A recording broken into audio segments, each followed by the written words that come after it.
अस्सलामुअलैकुम नाजरीन, उम्मीद है आप सब खैरियत से होंगे। जैसा कि आप जानते हैं कि हर नई किस्त से पहले हम आपके साथ वो मुमकिना बातें और अहम निकात शेयर करते हैं जिनकी वजह से आने वाली अक़साद की तस्वीर काफ़ी हद तक वाज़े हो जाती है। हमारे नाजरीन जानते हैं कि हमारी बातें सिर्फ अंदाज़े नहीं होते बल्कि कई बार वक्त साबित करता है कि हमारे तज्ज़िये हकीकत में बदल जाते हैं और कहानी बिल्कुल उसी तरफ जाती है जिस तरफ इशारा पहले ही दिया जाता है। कुछ अरसा पहले जब महर चांद का किरदार अभी सामने नहीं आया था, उसी वक्त हमने बताया था कि एक नया किरदार नज़र आएगा जिसे डैफ्ने के नाम से पेश किया जाएगा। हमने ये भी कहा था कि ये किरदार सिर्फ एक आम शख्स नहीं होगा बल्कि कहानी में एक बड़ा रोल अदा करेगा। ये पूरे खित्ते में मुश्किलात खड़ी करेगा और खुफिया तंजीम का हिस्सा होगा। साथ ही इम्कान जाहिर किया था कि अब्दुर्रहमान और डैफ्ने के दरमियान एक जज्बाती ताल्लुक भी दिखाया जा सकता है। बाद में जैसे जैसे वाक़यात आगे बढ़े, हमारी बातें दुरुस्त होती दिखाई दीं। ये सिर्फ एक मिसाल नहीं बल्कि ऐसी कई बातें हम पहले भी बयान कर चुके हैं जो वक्त गुजरने के साथ हकीकत बन रही हैं। इसी तसलसल को जारी रखते हुए आज की वीडियो में हम आगे आने वाली किस्तों के बारे में कुछ नई बातें करेंगे। हम जानने की कोशिश करेंगे कि कौन से किरदारों की अहमियत बढ़ने वाली है, किन रिश्तों में नया मोड़ आएगा और दुश्मन किस अंदाज से हमला करेगा। इसलिए वीडियो को आखिर तक ज़रूर देखें ताकि आपको पूरी कहानी का अंदाज़ा पहले ही हो जाए। तो आइए चलते हैं पहली पेशगोई की तरफ। नंबर 1, पहली पेशगोई।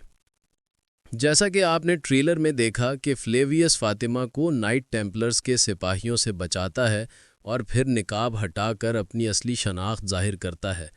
यहाँ असल सवाल ये बनता है कि क्या फातिमा फ़ौरन जान लेगी कि ये शख्स दरअसल एक अहम कमांडार है और अकचौरा के नाम से खुद को ताजिर जाहिर कर रहा था। हमारे मुताबिक फातिमा को अभी मुकम्मल इल्म नहीं होगा। अगली किस्त में वो उसे एक ताजिर ही समझेगी और उसी नाम से पुकारेगी। अलबत्ता उसके दिल में शक ज़रूर पैदा होगा और 2-3 इकसात बाद उसे सच्चाई समझ आ सकती है कि ये शख्स वो नहीं है जो खुद को जाहिर करता है। नंबर 2, दूसरी पेशगोई।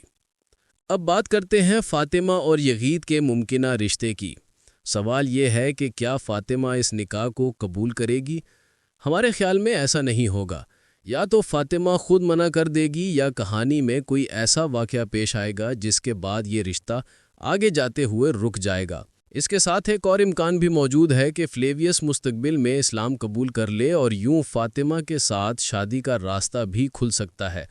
अगर ऐसा हुआ तो ये वही शख्स होगा जो आज उस्मानियों का मुखालिफ है मगर कल उन्हीं का मजबूत साथी बन सकता है और कहानी का रुख मुकम्मल तौर पर बदल जाएगा। नंबर 3, तीसरी पेशगोई। नाजरीन, हम पहले भी आपके साथ ये बात बांट चुके हैं कि कहानी में एक ऐसा नया मुखालिफ सामने आने वाला है जो मौजूदा तमाम दुश्मनों से ज्यादा खतरनाक साबित हो सकता है। इस किरदार का नाम हेक्टर होगा। ये शख्स न सिर्फ जबरदस्त जंगी महारत रखेगा बल्कि वो भी उसी खुफिया जमात का रुकन होगा जिसका हिस्सा डैफ्ने है। असल बात यह है कि हेक्टर उस तंजीम में बड़ी हैसियत रखता है और उसी के फैसले बाकी अफराद पर असर अंदाज होंगे। डैफ्ने तो अभी सिर्फ मालूमात इकट्ठी कर रही है, लेकिन जैसे ही हेक्टर मंजर पर आएगा पूरी कहानी का तवाज़न बदल सकता है और उस्मानियों के लिए नए मसाइल खड़े हो सकते हैं। नंबर 4, चौथी पेशगोई। फातिमा और फ्लावियस की कहानी के साथ साथ लोग हलीमा और दरसुन के रिश्ते को भी बहुत दिलचस्पी से देख रहे हैं, लेकिन ये बात शायद कम लोग सोच रहे हों कि जल्द ये ताल्लुक एक अजीब मोड़ लेने वाला है। आने वाली किस्त में इम्कान है कि दरसुन हलीमा को अपने साथ ले जाए ताकि वो उसे अपने दिल की बात समझा सके।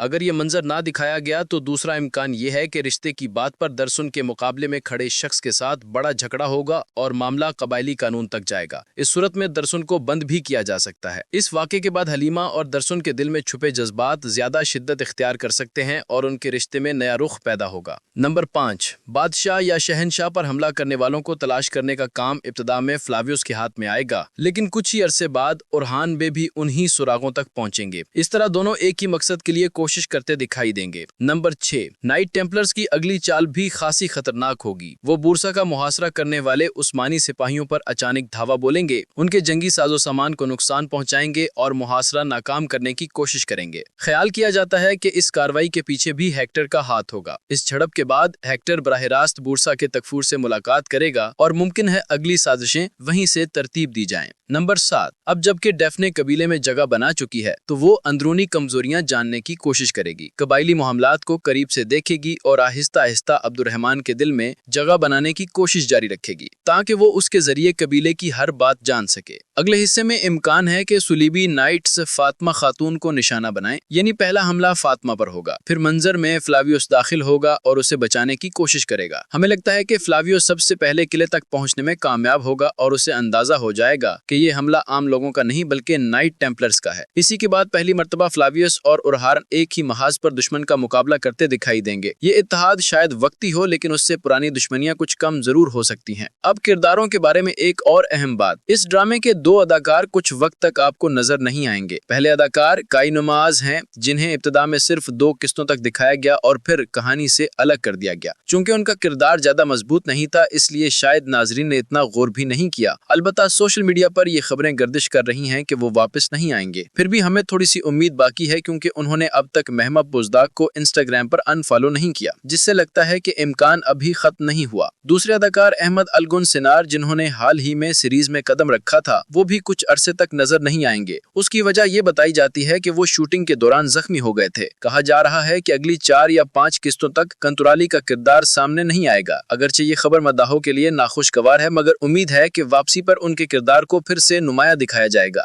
ناظرین، اب بات کرتے ہیں ایپیسوڈ 6 کی ریٹنگ کے بارے میں۔ پچھلی قسطوں کے مقابلے میں اس قسط کی کارکردگی تھوڑی بہتر رہی ہے۔ تازہ معلومات کے مطابق مجموعی ریٹنگ تقریباً 4.37 کے قریب رہی اور A/B ریٹنگ بھی 3.37 کے آس پاس رہی۔ اس کا مطلب یہ ہے کہ ناظرین کی دلچسپی میں اضافہ ہو رہا ہے، لیکن ابھی تک یہ سیریز ٹاپ 10 میں شامل نہیں ہو سکی اور 14ویں نمبر پر موجود ہے۔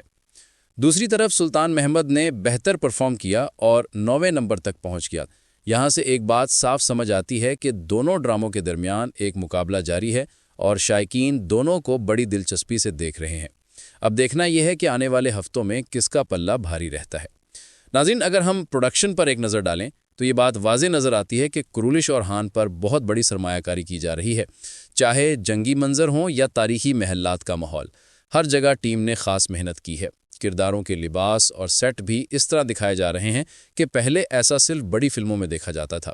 یہی وجہ ہے کہ آنے والی قسطوں میں توقع کی جا رہی ہے کہ مزید لوگ اس ڈرامے کی طرف متوجہ ہوں گے اور شاید جلد ہی یہ ٹاپ 10 میں جگہ بنا لے۔ اب چلتے ہیں آپ کی رائے کی طرف۔ مجھے آپ سے یہی جاننا ہے کہ آج کی ویڈیو میں ہم نے جو باتیں بیان کی ان میں سے کون سی باتیں آپ کے خیال میں درست ثابت ہو سکتی ہیں، کون سی پیش گوئیاں آپ کو حقیقت کے قریب لگتی ہیں اور کن نکات سے آپ اختلاف رکھتے ہیں۔ اپنی سوچ ہمیں کامنٹ میں ضرور بتائیں کیونکہ آپ کی رائے ہی ہمیں اندازہ دیتی ہے کہ اگلی ویڈیو میں کن باتوں پر مزید بات کرنی چاہیے۔ اگر آپ کے ذہن میں کوئی سوال ہو تو وہ بھی ضرور لکھیں، اور اگر آپ کو ویڈیو پسند آئی ہو تو لائک کریں، چینل کو سبسکرائب کریں اور بیل آئیکن بھی دبا دیں تاکہ آپ کو ہماری ہر نئی ویڈیو بر وقت ملتی رہے۔ میں انشاءاللہ بہت جلد ایک اور ویڈیو کے ساتھ حاضر ہوں گا۔ تب تک اپنا خیال رکھیے اور اللہ کے سپرد۔